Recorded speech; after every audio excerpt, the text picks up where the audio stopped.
news, what do you see? There's racism, terrorism, global warming, the list goes on and on and on. It's obvious that our world is all messed up. But what is even more revealing is the human response. How do you feel about this kind of world? None of us think that the suffering, violence, and oppression are good things, and we all ache for a better world. So what does this mean?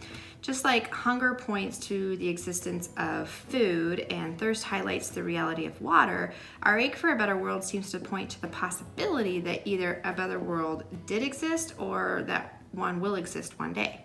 What do you see when you look at the world? Most of the time I just see all the bad things, the bullies, people being left out. Even at school I see all this nasty stuff. But the fact that I see it, it makes me know that, I want to make something better and that we all yearn for a better world. How do you feel about this kind of world? None of us think that suffering, violence, and oppression are good things. We all ache for a better world. In the Christian worldview, a better world did exist. God created a good world and it worked beautifully, and all creation was under his leadership and enjoyed him as the ultimate source of life, us and the world. God designed the world to take care of us, and we were designed to flourish in human communities as we cared for the world, and people were designed to love and serve one another. We were each designed to live in a trusting and intimate relationship with God as our just and loving leader. The world and all that's in it was designed for good.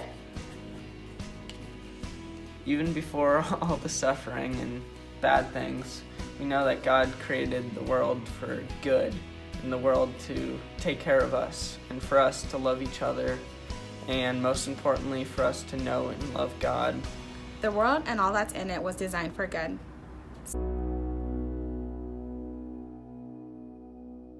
Clearly, the world isn't living up according to its design. We rejected God's leadership, we took charge, and essentially we became our own God. And by doing so, we broke our relationship with God and left ourselves in our world in a state of death. On every level, we have become corrupt, and we see evidence of this in the corruption all around us.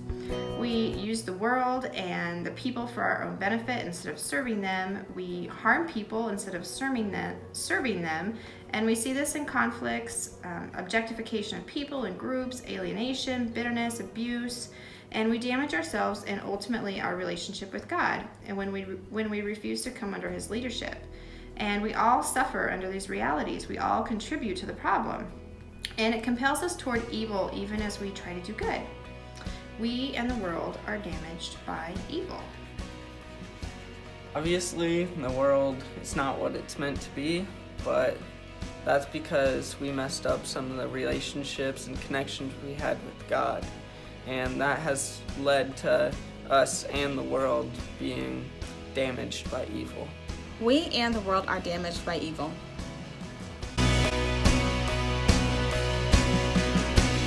Loves the world too much to leave us that way.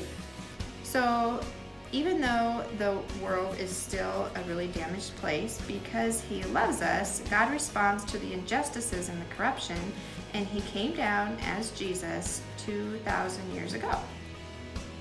And Jesus did three things. First, he became one of us, identifying with us by living in the damaged world, though he never himself committed the damage himself because he was perfect.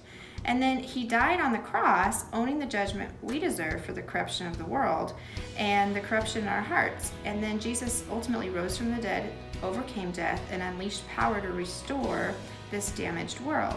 And through Jesus, everything is being restored through the better. But God loved the world too much to leave it that way. God sent Jesus, who lived with us, taught us how to live, and died on the cross, rose 3 days later from the dead, and through Jesus, everything is being restored for the better. Through Jesus, everything is being restored for better.